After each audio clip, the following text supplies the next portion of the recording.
We saw 1,300 come on a weekly basis. That was our average attendance on a weekly basis. Around 800 or so in the junior high, and around 600 or so 1,400. I'm a little foggy on the numbers, but around 1,400 came every single week. And we had some students who were here every single week. We had some that came every other week. We had some that came only once or twice. And the thing exciting for me is on the Ground Zero side and on the Revolution side, we literally had hundreds and hundreds of students that just came once. And so that excites me because there's a huge margin for growth as we continually get better at leading our leaders, and they continually get better at reaching into the students' lives and engaging with them and helping them feel safe and welcomed. Man, we have just, the sky's the limit for what God could do, and we're gonna have to start like shoving small groups, like you're gonna sit in that corner, and yep, you're gonna sit in that corner. I just like, I don't care the problems it's gonna cause. I wanna just fill this building. I wanna get to the place where we don't even have to have pipe and drape in that lower bowl. I wanna dream big. Amen for that stuff. And not only for the setup, but also for the students that get to come. And so God did unbelievable things this last year. And we are dreaming big for this next year. And so we would like to see 650 say yes to Christ this year. We'd like to see God continue to move even more so than he did this last year. We're praying that God would bring us 2,000 that would be in small groups. Now that number seems a little weird because we only had 1,300 in attendance, but you think about how many students committed to a small group, but not everyone could make it every single week. And so we had close to 1,500, 1,600 in small groups this last year, and we're hoping to see across all of our campuses that continue to grow to 2,000. And then our other goal is that we would have 1,700 weekly attendance. So that's pretty significant to go from 13 to 1,400 to 1,700 on a weekly basis. But we believe God can do it, and we believe second year around of having junior and senior high at all of our campuses, and with another campus about to start here in the somewhat near future. We're already hard at work on Campus 6, and where that's going to be and when that's going to launch are still a little bit up in the air, but I wouldn't doubt that by Christmas that campus is firing and ready to go, and then student ministry will start sometime thereafter. And so got exciting things on the docket for that. So we've got some big, hairy, audacious goals, and just think about having 650 students say yes. Just think about the change in their eternity, the change in the trajectory of their life. Think about 2,000 students coming and having those vital conversations and having those close-knit relationships. And think about how God could move in and through those small groups to bleed out into creating owners that make this atmosphere completely different, and then bleed out into their schools, making that incredibly that impact. And then the 1,700 just coming here on a weekly basis, hearing God's truth through the large group, finding out they're not alone through the first impressions people to the small group leaders. This just wow. Just gets me really excited for this year. And so we're not afraid of big goals, but we know that if we are going to really push forward and achieve those goals, that we have to do our part. And a huge part of our part is focusing on creating an amazing guest experience. When I talked about how we literally had hundreds and hundreds and hundreds of students, both in Rev and Ground Zero, come through our doors once and not come back, somewhat of that comes back to our guest experience. Some of that comes back to them walking in and feeling like, well, it's just a big church. Yeah, that was a cool experience in there, but no one really noticed me, and I'm going to leave. I unfortunately had a conversation with a small group leader, and I had sent her an email, and we hadn't heard from her, and I needed her to update something, and she just emailed me back, and she said, well, I guess nobody ever noticed that I'm not coming to church anymore, and I'm not serving anymore. And I guess that's just the problem with a big church, is you guys don't notice when we're not there. And that's on me. That's on me to better that process. That's on us to think intentionally. When someone doesn't show up, do we follow up with them? Do we chase after them? Now, some people are just going to leave whether we like it or not, and some people will still be mean about it, even if we did try to pursue them. And I know many of you guys have been vital in that, but I just don't want students to walk through here and go, nobody cared. Nobody even noticed me. It was just a big thing that I showed up to. We want to be different, and we want to be different by creating that amazing guest experience. And the exciting thing for me is seeing how that's happening. And I heard over and over and over again this summer, as I was talking to students about what did they love most about Rev, what did they love most about Ground Zero, they literally told me when an adult leader would come and talk to me, like make a point to say, how was your week? I was amazed how many of them said the lobby meant the most to them. When someone would come and say to them, so tell me about your week. How's school going? How's football going? What? And actually would get to know their story and then follow up with it over and over again. That's what came up, is someone pursued me and actually asked me. I felt noticed. I felt like someone cared for me. And so we want to develop an army of people that get that. We want to be an army of leaders that understand the power of how are you and what's going on in your week. Because that's what students are looking for. That's what's going to make this place different. And that's what's going to point them to a Christ who's different. So we want to create an amazing guest experience. And if we're going to deliver that, we know that more students will come, more students will be invited, and more students will be reached. We know that students, when they find something they really love that's changing their life, they can't help but talk about it. I mean, just when they get a new cell phone, you can't get them to stop talking about their cell phone. When they start dating somebody new, they can't stop talking about that person because it's having an impact on their life. And so if we are making an impact on our students' lives, if we're helping their hearts come alive, if we're helping them mature and see that they are gifted in a unique way, if we're really investing in their lives, they're going to talk about it. And it's going to be a place that they want to invite. It's going to be a place where more students come and realize the truth, and then they in turn go and invite. I was really excited. I mean, we've got an awesome thing going to think about that 542 students who had never been through our doors before came to 1 week of Summer Takeover. In just 1 week, 542 students who had not been through our doors before came through our doors because students invited. Because they said, wow, this is awesome. I'm going to invite my friends. And just think about, again, the long range effect that has. It's not just about getting them in the doors, it's about transformation. And so we want this because we know the impact that it will have in our student ministry. And how are we going to deliver that? Well, it's going to take a lot of things. We're going to continue to have to work on our strategies. And you guys are primary in helping me figure out how we implement things well in our student ministry. And you guys are going to continually be the ones helping us hone in on, okay, what do we need to change? What do we need to make better? We made some great tweaks this year that I think are going to help us accomplish more of what we set out to do, like making huddle a little bit longer. So we're going to have a good 30 minutes in huddle, and you're going to have a good 20 minutes at your tables, and we're going to have a 5 to 8 minute training, and so you're going to always have time to sit with as small group leaders. You're going to have time to sit with your small group leaders as coaches, and working on things for the first impressions and service side, because it's just a different animal. And so Dave and I had talked a lot about, okay, what does that look like for those teams to connect? And so we're working on developing great strategies. We're going to continue to have inspirational music and relevant messages and doing things that really reach into students' lives and much more. But specifically, we have around 200 critical components required to develop a great guest experience. And all those 200 boil down to one thing, and that's the volunteers.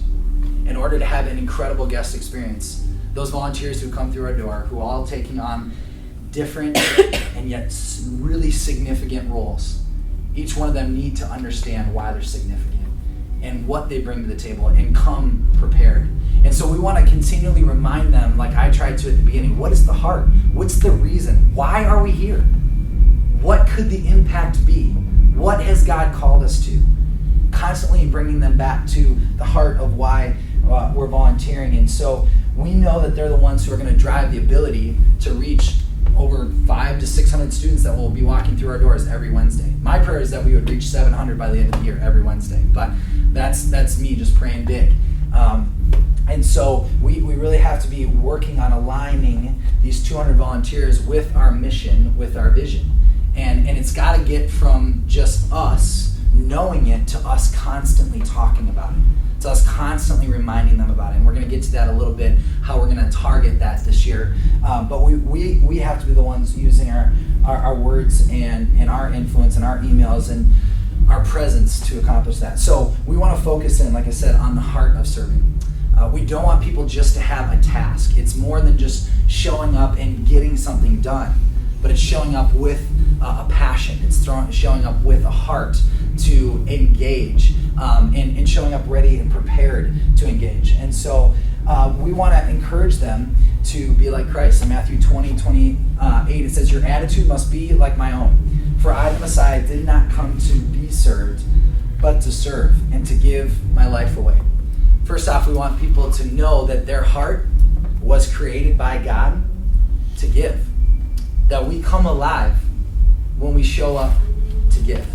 When we slow down enough to set aside our needs, our wants, our desires, and we come here, and yes, we put students before ourselves.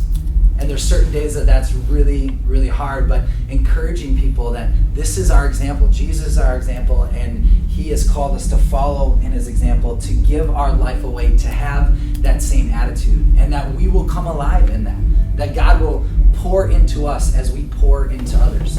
It's a huge promise that God gives. We also want to clarify the motivation that really we serve.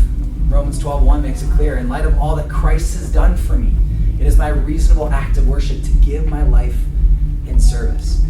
This is our response of love. And so there's nights when our small group leaders are going to want to quit. There's first impressions team or whatever it may be are just not feeling appreciated, or feeling like people don't care, or feeling like the students were just awful tonight. Why am I even giving my time to this? Or they didn't even show up. Why am I here? And we just need to be able to remind ourselves and them that we're not here to get something back from the students. We're not here even to see a bunch of awesome things happening. We're praying that will happen, but we are here. We are serving. We are giving because it's our way of saying, God, I love you. God, thank you for giving your life for me. Thank you for sacrificing for me. Thank you for serving me. And the outcome we're looking for is that we'd be willing to give our lives away in loving service to others so that we can reach them for Christ. Again, the intent, the focus, the passion behind this is that we would be filled up and that we would be used to accomplish these great things that then will transform lives, that will have that ripple effect. We want to be that ripple effect. We want to be that rock in the water that causes waves out into other schools and families and literally across the world. I mean, just thinking about that we had a Rev student come to one of our mission trip meetings this past summer and talk about the life that he's been leading since he graduated and the things that he learned here. And his next step is to go, I think it was to India, to help fight the sex slave industry. And you know, making those connections, the things he learned here, he said, led him to become this kind of person. His mission trip here got his heart open to what could God use me to do, and that's where God is leading him now. And just think about all the students walking through our doors that have the same ability to learn those things, to be reached for Christ and then to live for Christ. So we want to have that moment that Isaiah had. Okay, God, start with me. Okay, God, here I am, send me. And we got to lead the way with that. We got to come with that passion, that desire. We got to have that heart, because as we have that heart, it will filter from us into those that we are leading. So, we just want to think about what if. You know, what if our volunteers became team members? What if each volunteer really saw themselves as an owner and really looked at, when they come here, it's just like they're hosting someone in their house. You know, when you host someone in your house, what do? You put your best foot forward. You create a safe place for them. You really help them feel welcome in your home. And why are you smiling at that? Because I'm smiling at him. Okay, all right. Yeah. You know, we want them to feel like they're owners in this. We want them to feel like they are, when they're taking the field, when a team is getting ready to go out on the field, the last thing that they do is really prepare their heart and their mind for, here's what we need to execute, here's what we need to do to win the game. And we want leaders, as they're driving in, as they're getting ready that day, to really be preparing their hearts, so that when they walk in these doors, they're not carrying all that weight that they have from the rest of their life, but that they can really engage and focus on the job that they have in front of them. We want them to be engaged every minute of the game. I mean, I saw this somewhat with the student leaders, that they struggle with this probably the most, but where it would be like they'd be in the game for a moment and then they'd be just talking to a friend, and I'd have to go over there and be like, hey, remember, we're focused over here. Oh, yeah. And then they're over here giving high fives, and then it's back to their friend. You know, it's that constant ebb and flow that we have, but we want to continue to encourage them. Let's engage for this whole 2 hours that we have. We get 2 hours a week with them, and let's engage every single moment and take advantage of them. And then finally, we want them to come with a focusing prayer. And this is just an example, but what if all of our volunteers came to this place praying, Father God, thank you for empowering me to reach others for Christ.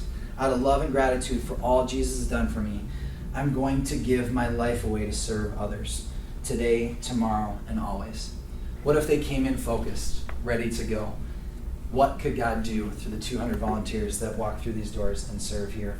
And so this is really what we're looking for, is establishing this amazing guest experience. And we like acrostics and we like little things, and so that this is one of the things that we put together. But I love the focus and the intent that it gives. And you guys can take one of these and you can shove it in your book and study it every night before you go to bed, obviously. But I love this because it kind of creates for us something to be thinking about, that we want to be respectable.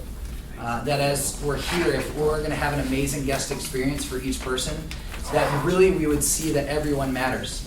Even if that person doesn't look the way we want them to look or talk to us the way we want them to talk, that we would show them respect and that they would know that they matter. That we would be energized, that we would seek to bring all of our energy, our very best each time that we come and serve, because the stakes are so high and God can do such great things. And so we want to be on top of our game, bringing our very best. We want to be authentic. We want to be engaged. When we're talking to someone, we want to actually listen to them. And I struggle with this a lot, is I'll be thinking about all the other things that I need to do, and sometimes I don't just stop to be engaged with the person right in front of me. And so we want to encourage them to engage. We want to be Christ-like in meeting people where they're at and knowing that they can be accepted no matter where they're at, no matter what they believe, they are accepted here. But that we're also going to be Christ-like in calling them forward and not being afraid to challenge them to move forward in their lives. And finally, we want to be hospitable. We want to make their day. We want to give them something that goes, I got to come back to this place. And so whether that's a hello, whether that's a how's your day, whether that's a hey, can I get you something from the snack bar, or bringing something specific for them, or dropping them a note in the mail, we want to make their day so they go, there's something different about that place. I might not agree with all that they do and all that they say, but I feel cared for there. And if we're doing these things and each one of our volunteers is doing these things, this is going to be an incredible, incredible year. And so we want to have the heart, we want to have that focus, and we want all those students, those hundreds of students that walk in here for the first time to go, I got to come back.